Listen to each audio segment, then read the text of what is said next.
In this video, I want to show you how to make a low-carb granola bar.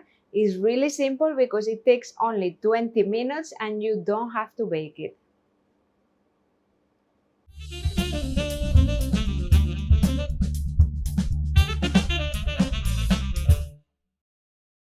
How many times I hear the same question, Elena, can you tell me a good granola bar that I can buy at the store? And the answer is it's very difficult or almost impossible to find a good granola bar out there, because usually even if the label in the front claims that it's organic, clean, low carb, low sugar, when you look at the ingredients label is where you see what really has additives, preservatives, a lot of dairy products full of hormones and antibiotics that cause inflammation in your gut. Also sugar alcohols that you are not digesting well, so that ferments by the bacteria in your gut and cause more inflammation. Sugar has 61 different names, and those 61 different names always show up on those ingredients labels. So if you want to have a good granola bar because it's convenient, you can take it everywhere, it's a good breakfast, it's something to take on the go, and I love granola bars because it's a perfect snack, then I'm gonna give you the substitute to make your own granola bar. And I know that a lot of people say, okay, I still have to cook it, but this takes 20 minutes total to make your granola bars, and you don't even have to bake it. It's completely raw. So there are a lot of advantages. So let me show you how to make it. So I call this granola a superfood granola because of the powerful ingredients that we have in there. And this can be a low carb version for people that are on ketogenic diet, or for people that are on a paleo diet. I'm gonna give you both substitutes, but the most important is anti-inflammatory. So it's gonna be good for your gut, for the microbes in your gut. But if you suffer from diverticulitis, Crohn's colitis, putting too many nuts and seeds may not be ideal. So what we are going to use as dry ingredients, one of the main is coconut. Dry coconut is ready coconut. Coconut is really rich in caprylic acid and lauric acid, which is antifungal, antibacterial, antiviral, one of my favorite low carb fruits, and it's really good for your gut. Then we are going to use sliced almonds, pumpkin seeds, and sunflower seeds. So what is important when you buy nuts and seeds is that they need to be dry roasted or sprouted. If they are not dry roasted or sprouted, you need to soak them before you cook it. And it's because we need to get rid of phytic acid. Phytic acid is a compound that grows naturally in these foods, blocks your digestive enzymes, causes a lot of inflammation, and can cause mineral deficiency. So the way to eliminate phytic acid from nuts and seeds is soaking, dry roasting, or sprouting. The other superfood that we are going to use is hemp seeds. Hemp seeds are really rich in omega-3 fatty acids, in protein, and lastly, flax meal. These are flax seeds that you put in your blender or your grinder to create the meal. And we use flax seeds because it's going to help us in binding. We are not using any egg. They are raw. We are not cooking them. So we need binders that are going to bind the seeds all together. So all these nuts and seeds are adding a lot of vitamins, a lot of minerals like potassium, magnesium, manganese, also a lot of fiber, omega-3 fatty acids that are anti-inflammatory, and protein. So it's why I call it superfood granola bar. Then what we are going to use as binder as well is melted coconut oil. As I said, I love coconut oil on a low carb diet, anti-inflammatory diet. And we're going to use nut butter. So in this case, I'm using almond butter, but you can use macadamia nut butter as well, or even sunflower seed butter. But very important, when you buy the butter, you need to see dry roasted. Don't buy raw, because as we said, nuts have phytic acid. So if you buy a nut butter, you have to be sure that has been already roasted so you don't have the phytic acid in your almond butter. And then for flavor, we are going to be adding some vanilla extract, but this is optional. And you can add your favorite spices. In my case, I'm going to use cinnamon because it's really good for balancing blood sugar, and ginger because it's one of my favorite roots to decrease inflammation.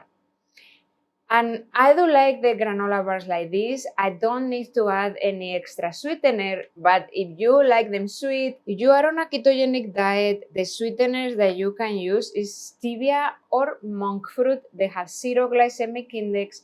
We are not using sugar alcohols because that can cause some digestive discomfort. So stevia or monk fruit in the liquid form or the powder form are good. Or in this case today, what I'm going to be added that is paleo friendly is honey. You need to buy always raw honey and local. So now that we know all the ingredients, let's put them all together. You will see how easy and fast it is to make these bars. So first we are going to mix in a bowl all our dry ingredients. If you don't have sliced almonds, you can also use chopped almonds. It works the same way. So first we are going to use about 2/3 cup of sliced almonds. We are going to add 3 tablespoons flax meal, about 3 tablespoons pumpkin seeds. If you don't want to add pumpkin seeds, you can add any other chopped nut. For example, pecans are a really good addition, or macadamia nuts. You can play around with the nuts, with your favorite low-carb nuts. And I'm going to add 2 tablespoons sunflower seeds. For hemp seeds, just 1 tablespoon. And I'm going to add 1/4 cup shredded coconut. Usually 1/4 cup is about 4 tablespoons if you don't have a measuring cup. Half a teaspoon cinnamon, and half a teaspoon ginger. And now we just mix everything together. Now we mix in a different bowl all the wet ingredients. So I'm going to start with melted coconut oil. It's rich in MCT, medium chain triglycerides, that go to your liver to be converted in fuel. Then we're going to add the almond butter.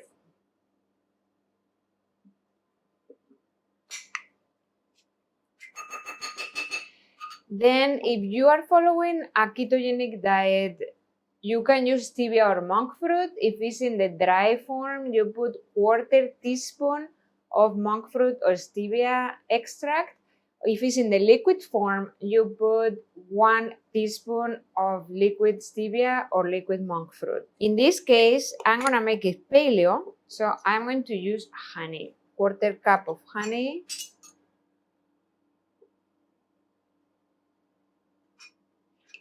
Ooh. This local honey is good. Then I'm going to add for flavor some vanilla extract, 1 teaspoon. And this would be it. So we are going to mix it well. Now that we have all the wet ingredients together, we are going to mix it with the dry ingredients. So we are going to add the wet into the dry. We mix it well. It's going to be a very sticky paste.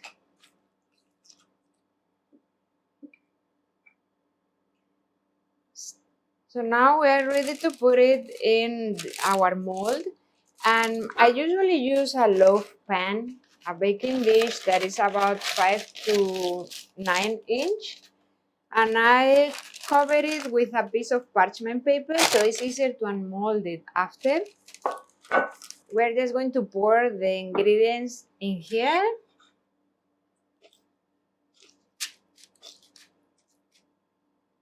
and I just spread it.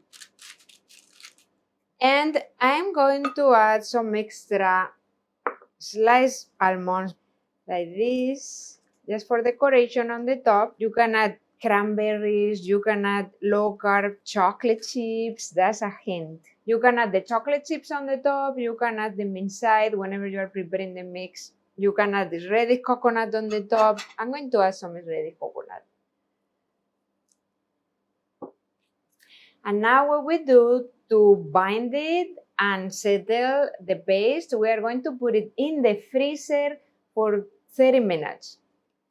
So after 20-30 minutes, we take it out from the freezer and carefully we unmold it.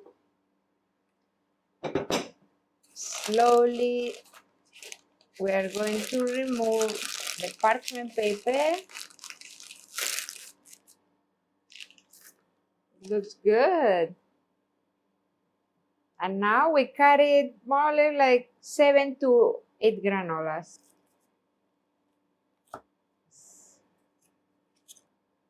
They look good. So now each of the granola bar, you take some BPA-free plastic wrap it, and you can store it in the refrigerator for up to 1 week. So you can see how simple it is to make clean granola bars that are good for your body, good for your tummy, and good for your health. And remember, if you like this recipe, subscribe to my channel so you can get more yummy recipes weekly. And then I see you in the next video.